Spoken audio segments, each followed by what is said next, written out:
It would work. They could make it work. Jonas told himself again and again throughout the day. But that evening everything changed. All of it. All the things they had thought through so meticulously fell apart. That night, Jonas was forced to flee. He left the dwelling shortly after the sky became dark and the community still. It was terribly dangerous because some of the work crews were still about. But he moved stealthily and silently, staying in the shadows, making his way past the darkened dwellings and the empty central plaza toward the river. Beyond the plaza, he could see the house of the old, with the annex behind it, outlined against the night sky. But he could not stop there. There was no time. Every minute counted now, and every minute must take him farther from the community. Now he was on the bridge, hunched over on the bicycle, pedaling steadily. He could see the dark, churning water far below. He felt, surprisingly, no fear, nor any regret at leaving the community behind. But he felt a very deep sadness that he had left his closest friend behind. He knew that in the danger of his escape he must be absolutely silent. But with his heart and mind, he called back and hoped that with his capacity for hearing beyond, the giver would know that Jonas had said goodbye. It had happened at the evening meal. The family unit was eating together as always, Lily chattering away, mother and father making their customary comments and lies, Jonas knew, about the day. Nearby, Gabriel played happily on the floor, babbling his baby talk, looking with glee now and then toward Jonas, obviously delighted to have him back after the unexpected night away from the dwelling. Father glanced down toward the toddler. "Enjoy it, little guy," he said. "This is your last night as visitor." "What do you mean?" Jonas asked him. Father sighed with disappointment. "Well, you know he wasn't here when you got home this morning because we had him stay overnight at the nurturing center. It seemed like a good opportunity with you gone to give it a try. He'd been sleeping so soundly." "Didn't it go well?" Mother asked sympathetically. Father gave a rueful laugh. "Ha, that's an understatement. It was a disaster. He cried all night, apparently. The night crew couldn't handle it. They were really frazzled by the time I got to work." "Gabe, you naughty thing," Lily said, with a scolding little cluck toward the grinning toddler on the floor. "So," Father went on, "we obviously had to make the decision.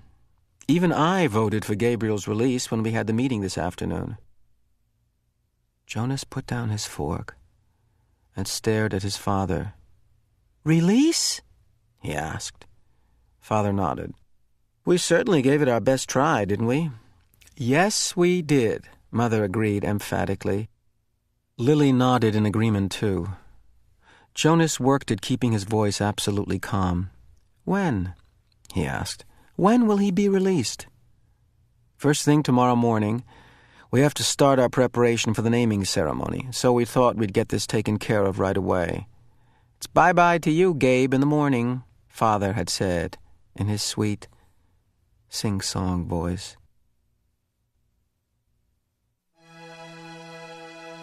Jonas reached the opposite side of the river, stopped briefly and looked back. The community where his entire life had been lived lay behind him now, sleeping. At dawn, the orderly, disciplined life he had always known would continue again, without him. The life where nothing was ever unexpected, or inconvenient, or unusual. The life without color, pain, or past. He pushed firmly again at the pedal with his foot and continued riding along the road. It was not safe to spend time looking back. He thought of the rules he had broken so far. Enough that if he were caught now, he would be condemned. First, he had left the dwelling at night, a major transgression. Second, he had robbed the community of food, a very serious crime, even though what he had taken was leftovers set out on the dwelling doorsteps for collection. Third, he had stolen his father's bicycle. He had hesitated for a moment, standing beside the bike port in the darkness, not wanting anything of his father's, and uncertain as well whether he could comfortably ride the larger bike when he was so accustomed to his own. But it was necessary because it had the child seat attached to the back. And he had taken Gabriel, too. He could feel the little head nudge his back, bouncing gently against him as he rode. Gabriel was sleeping soundly, strapped into the seat. Before he had left the dwelling, he had laid his hands firmly on Gabe's back and transmitted to him the most soothing memory he could.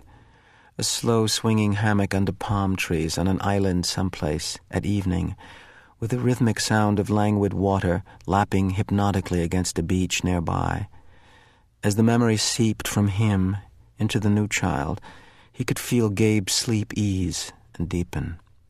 There had been no stir at all when Jonas lifted him from the crib and placed him gently into the molded seat.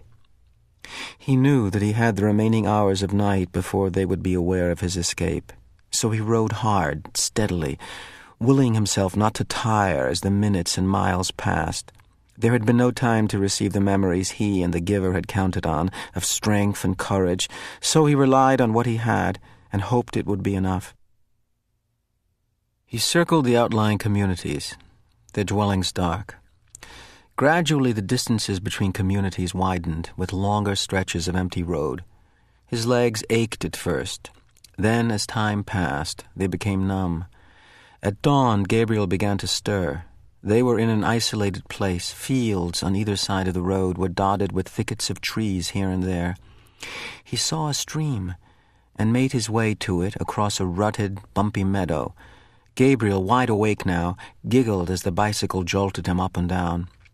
Jonas unstrapped Gabe, lifted him from the bike, and watched him investigate the grass and twigs with delight. Carefully, he hid the bicycle in thick bushes. "Morning meal, Gabe." He unwrapped some of the food and fed them both. Then he filled the cup he had brought with water from the stream and held it for Gabriel to drink. He drank thirstily himself and sat by the stream, watching the new child play. He was exhausted. He knew he must sleep, resting his own muscles and preparing himself for more hours on the bicycle. It would not be safe to travel in daylight. They would be looking for him soon. He found a place deeply hidden in the trees, took the new child there, and lay down, holding Gabriel in his arms. Gabe struggled cheerfully as if it were a wrestling game, the kind they had played back in the dwelling, with tickles and laughter. "Sorry, Gabe," Jonas told him. "I know it's morning, and I know you just woke up. But we have to sleep now." He cuddled the small body close to him and rubbed the little back. He murmured to Gabriel soothingly. Then he pressed his hands firmly and transmitted a memory of deep, contented exhaustion. Gabriel's head nodded after a moment and fell against Jonas's chest. Together, the fugitives slept through the first dangerous day. The most terrifying thing was the plains. By now, days had passed. Jonas no longer knew how many. The journey had become automatic. The sleep by days, hidden in underbrush and trees, the finding of water, the careful division of scraps of food, augmented by what he could find in the fields, and the endless, endless miles on the bicycle by night. His leg muscles were taut now. They ached when he settled himself to sleep. But they were stronger, and he stopped now less often to rest. Sometimes he paused and lifted Gabriel down for a brief bit of exercise, running down the road or through a field together in the dark. But always, when he returned, strapped the uncomplaining toddler into the seat again and remounted, his legs were ready. So he had enough strength of his own and had not needed what the giver might have provided had there been time. But when the plains came, he wished that he could have received the courage. He knew they were search planes. They flew so low that they woke him with the noise of their engines, and sometimes, looking out and up fearfully from the hiding places, he could almost see the faces of the searchers. He knew that they could not see color, and that their flesh, as well as Gabriel's light golden curls, would be no more than smears of gray against the colorless foliage. But he remembered from his science and technology studies at school that the search planes used heat-seeking devices which could identify body warmth and would hone in on two humans huddled in shrubbery.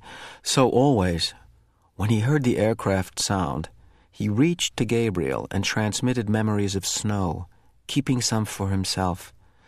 Together they became cold and when the planes were gone, they would shiver, holding each other, until sleep came again.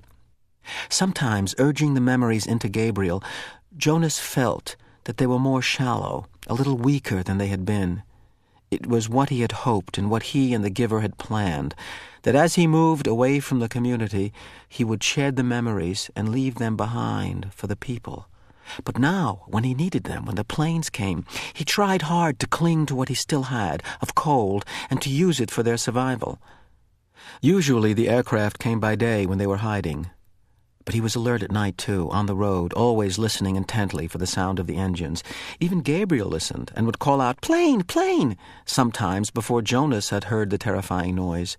When the aircraft searchers came, as they did occasionally, during the night as they rode, Jonas sped to the nearest tree or bush, dropped to the ground, and made himself and Gabriel cold.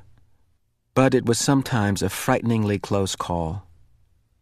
As he pedaled through the nights, through isolated landscape now, with the communities far behind and no sign of human habitation around him or ahead, he was constantly vigilant, looking for the next nearest hiding place should the sound of engines come. But the frequency of the planes diminished. They came less often and flew, when they did come, less slowly, as if the search had become haphazard and no longer hopeful. Finally, there was an entire day and night when they did not come at all.